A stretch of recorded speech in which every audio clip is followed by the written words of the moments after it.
नमस्कार दोस्तों, जैसा कि आप सभी को पता है कि 30 अप्रैल से चार धाम की यात्रा शुरू हो रही है और यात्रा की शुरुआत से ही हर दिन लाखों की संख्या में लोग चार धाम दर्शनों के लिए पहुंचते हैं। देश के कोने कोने से लोग चार धाम यात्रा के लिए पहुंचते हैं और दर्शन कर पुण्य कमाते हैं। लेकिन लोगों को दिक्कत का सामना तो तब करना पड़ता है जब उनके साथ ही कोई वीआईपी भी दर्शन के लिए पहुंच जाता है। ऐसे में बाकी लोगों को रोक दिया जाता है और वीआईपी प्रोटोकॉल फॉलो करते हुए वीआईपी को दर्शन कराए जाते हैं। ऐसे में आम लोगों को बहुत तरह की समस्याएं झेलनी पड़ती हैं। वीआईपी लोग वैसे भी बड़े आराम से बिना किसी परेशानी के चारों धाम तक पहुंच जाते हैं, जबकि जो आम पब्लिक होती है उनमें सब तरह के लोग होते हैं जो कई तरह की समस्याओं का सामना करते हुए चारों धाम तक पहुंचते हैं। कई किलोमीटर की पैदल यात्रा करनी पड़ती है, तब जाके धामों के दर्शन होते हैं। ऐसे में अचानक किसी वीआईपी के आ जाने से आम लोगों को काफी परेशानी होती है। इस साल लेकिन आपको परेशान होने की कोई जरूरत नहीं है, क्योंकि इस साल यात्रा शुरू होने के 1 महीने तक किसी वीआईपी दर्शन की अनुमति नहीं है। अगर कोई इस 1 महीने में वीआईपी दर्शन के लिए आता भी है तो उसे वीआईपी प्रोटोकॉल के साथ दर्शन करने को नहीं मिलेगा, बल्कि वो एक आम इंसान की तरह ही दर्शन करेगा। भगवान की नजर में वैसे भी सभी एक बराबर होते हैं, तो सुविधाएं भी सबको एक जैसी ही मिलनी चाहिए। चार धाम यात्रा की शुरुआत 30 अप्रैल से होगी, जब गंगोत्री और यमुनोत्री धाम के कपाट खुलेंगे। बद्रीनाथ धाम के कपाट 4 मई को खुलेंगे, जबकि केदारनाथ धाम के कपाट 2 मई को खोले जाएंगे। इस साल 60% ऑनलाइन और 40% ऑफलाइन रजिस्ट्रेशन होंगे। यात्रा मार्ग पर सुरक्षा के भी कड़े इंतजाम किए गए हैं। उत्तराखंड सरकार ने चार धाम यात्रा 2025 की तारीखों का ऐलान कर दिया है। इस साल प्रशासन ने यात्रा को सरल और सुरक्षित बनाने के लिए कई नई व्यवस्थाएं लागू की है। चार धाम की यात्रा की शुरुआत 30 अप्रैल से गंगोत्री और यमुनोत्री धाम के कपाट खुलने से होगी। बद्रीनाथ धाम के कपाट 4 मई को खुल जाएंगे। यात्रा मार्ग पर सभी बुनियादी सुविधाएं 15 अप्रैल तक पूरी कर ली जाएंगी। यदि कोई विभाग तय समय तक काम पूरा नहीं करता तो उसकी जवाबदेही भी तय होगी। इस साल 60% रजिस्ट्रेशन ऑनलाइन और 40% ऑफलाइन करने का विचार रखा गया है। ऑनलाइन रजिस्ट्रेशन उत्तराखंड सरकार की आधिकारिक वेबसाइट registration&touristcare.uk.gov.in पर किए जाएंगे। ये प्रक्रिया मार्च में करीब 11 तारीख से शुरू होने की संभावना है। वहीं यात्रा के पहले 15 दिनों तक 24 घंटे ऑफलाइन रजिस्ट्रेशन की सुविधा भी दी जाएगी। हरिद्वार और ऋषिकेश में 20 तथा विकास नगर में 15 ऑफलाइन रजिस्ट्रेशन काउंटर स्थापित किए जाएंगे। यात्रा से पहले 1 महीने तक किसी तरह के वीआईपी दर्शन की अनुमति नहीं होगी। सभी श्रद्धालुओं को सामान्य प्रक्रिया से ही दर्शन करने होंगे। इस संबंध में सभी राज्यों के मुख्य सचिवों को सूचना भेज दी जाएगी। यात्रा मार्ग को छोटे छोटे सेक्टर्स में बांटा जाएगा और हर 10 किलोमीटर पर चीता पुलिस की तैनाती होगी। अतिरिक्त पुलिस बल के साथ ही ड्रोन और हेलीकॉप्टर से भी निगरानी की जाएगी। जरूरतमंद यात्रियों के लिए निशुल्क भोजन और ठहरने की व्यवस्था भी की जाएगी।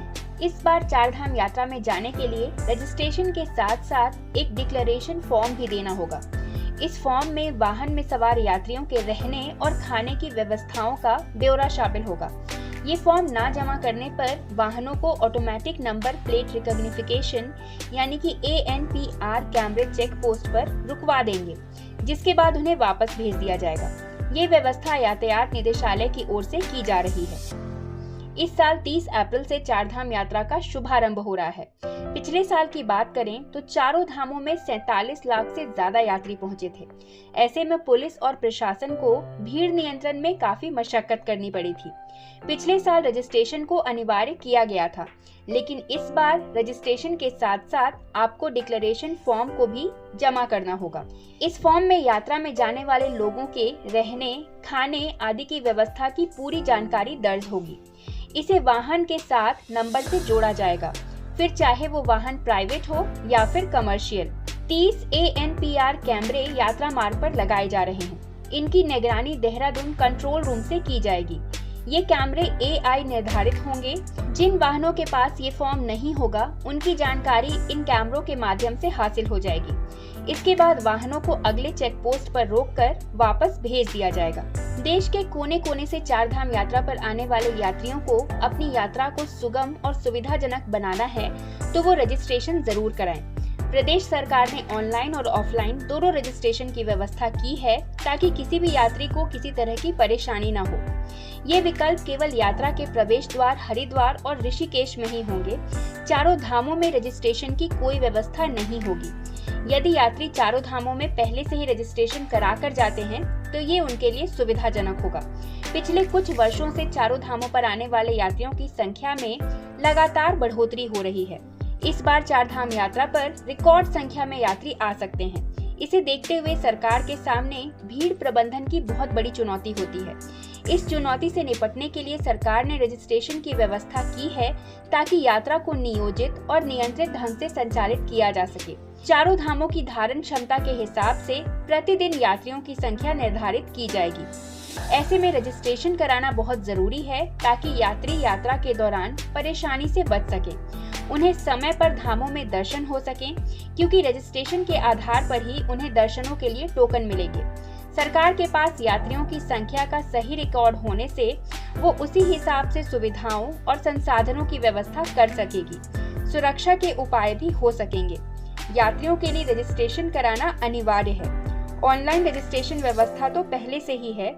यात्रा के शुरुआत में ही 2 स्थानों पर ऑफलाइन रजिस्ट्रेशन की भी व्यवस्था की जाएगी। चार धामों में रजिस्ट्रेशन की कोई व्यवस्था देखने को नहीं मिलती है। व्यावसायिक वाहन से चार धाम यात्रा करने के लिए वाहन का ग्रीन कार्ड बनवाना बहुत जरूरी है, जबकि प्राइवेट वाहनों के लिए ऐसी कोई बाध्यता नहीं है। ऐसी कई जिज्ञासाएं यात्रियों और वाहन संचालकों के मन में है।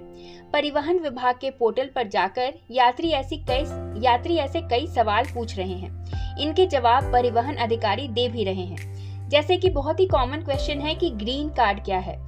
तो दोस्तों, ग्रीन कार्ड एक ऐसा डॉक्यूमेंट है जिसमें वाहन से संबंधित दस्तावेज जैसे कि फिटनेस प्रमाण पत्र, मार्ग परमिट कर जमा प्रमाण पत्र, बीमा प्रमाण पत्र, प्रदूषण प्रमाण पत्र का विवरण दर्ज होगा। किस श्रेणी के वाहनों को ग्रीन कार्ड प्रदान किया जाएगा? चार धाम यात्रा पर जाने वाले सभी व्यावसायिक श्रेणी के यात्री वाहनों के लिए ये ग्रीन कार्ड ले सकते हैं। ट्रिप कार्ड क्या होता है? तो दोस्तों, ट्रिप कार्ड एक ऐसा डॉक्यूमेंट है जिसमें चालक लाइसेंस से संबंधित दस्तावेजों का विवरण और वाहन में यात्रा कर रहे यात्रियों का विवरण रखता है। ग्रीन कार्ड, ट्रिप कार्ड के लिए आवेदन कहाँ कर सकते हैं?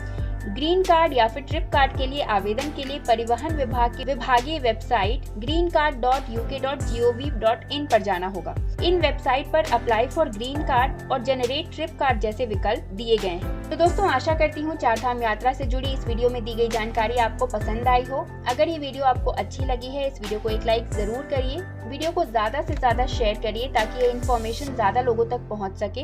अगर आप चैनल पर नए हैं तो चैनल को सब्सक्राइब कर लीजिए और ऐसे ही अन्य वीडियोस के लिए हमारे चैनल के साथ जुड़े रहिए। धन्यवाद।